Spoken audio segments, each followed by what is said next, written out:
السلام علیکم۔ جہان داستان میں آپ کا خیر مقدم ہے۔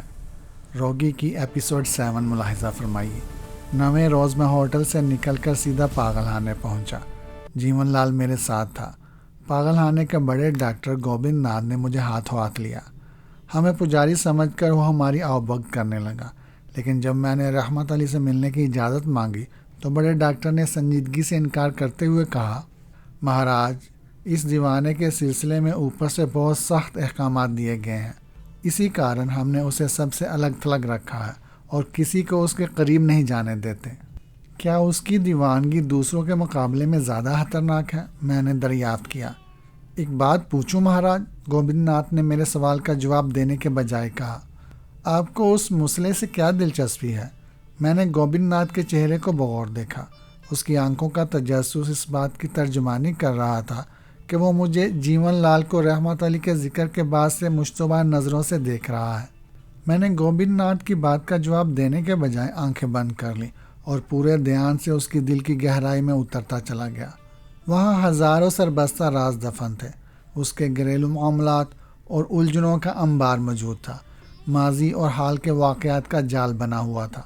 میں اس کے دل کی گہرائی میں ڈوبا رہا، پھر میں نے آنکھیں کھول دی۔ گوبند ناتھ بدستور میری طرف متوجہ تھا۔ میں نے ٹھوس لہجے میں کہا، گوبند ناتھ، پنڈت پجاریوں کو صرف دیوی دیوتاؤں اور اپنے دھرم سے مطلب ہوتا ہے، پرنتو سنسار کے بکھیڑے جب زیادہ الجھ جاتے ہیں تو ہمیں دیوتاؤں کے حکم سے اسے سلجھانا بھی پڑتا ہے۔ آپ کے وچار بڑے پوتر اور سندر ہیں مہاراج، لیکن فرض کی ادائیگی بھی تو دھرم ہوتی ہے۔ گوبند ناتھ نے نہایت خوبصورتی سے ہمیں قائل کرنے کی کوشش کی۔ وہ اب بھی ہمیں شعبے کی نگاہ سے دیکھ رہا تھا۔ دھرم کی بات مت کرو مہاشے، میں نے قدرے تیز لہجے میں کہا۔ مجھے کھل کر بتاؤ، ہمیں رحمت علی سے ملنے کی اجازت مل سکتی ہے یا نہیں؟ میں مجبور ہوں مہاراج، اس نے رکھائی سے جواب دیا۔ اگر آپ اس پاگل سے ملنا چاہتے ہیں تو آپ کو اس کے لیے DIG پولیس سے باقاعدہ اجازت نامہ حاصل کرنا پڑے گا۔ تم مجھ سے منوش کے بنائے ہوئے قانون کی بات کر رہے ہو، کیوں مہاشے؟ میں نے تیور بدل کر کہا، جو دھرتی پر سانس لیتے ہیں انہیں یہاں کے قانون پر بھی عمل کرنا پڑتا ہے۔ گوبند ناتھ کا لہجہ بدستور خشک تھا۔ دھرتی کے قانون حالات کے دائرے کے ساتھ ساتھ بدلتے بھی رہتے ہیں۔ میں نے گوبند کو مانیہز نظروں سے گورتے ہوئے کہا، تم ڈاکٹر ہو، منوش کا دکھ درد دور کرنا تمہارا دھرم ہے، دوسروں کا جیون بچانا بھی تمہارا دھرم ہے مہاشے گوبند ناتھ، پرنتو جب سوال عزت کا آ جائے اور آگ اپنے دامن تک آ پہنچے تو کیا تم اس وقت بھی اپنے پیشے کا وقار قائم رکھ سکو گے؟ میں تمہارا مقصد نہیں سمجھ سکا مہاراج۔ گوبند ناتھ نے چونکتے ہوئے میری طرف دیکھا۔ دھرتی کے گورکھ دھندے بھی عجیب ہوتے ہیں گوبند ناتھ، میں نے اس کی آنکھوں میں جھانکتے ہوئے کہا۔ پاپ سوجھ بوجھ رکھنے والے کرتے ہیں، لیکن اس کی سزا معصوم بچوں کو بھگتنی پڑتی ہے۔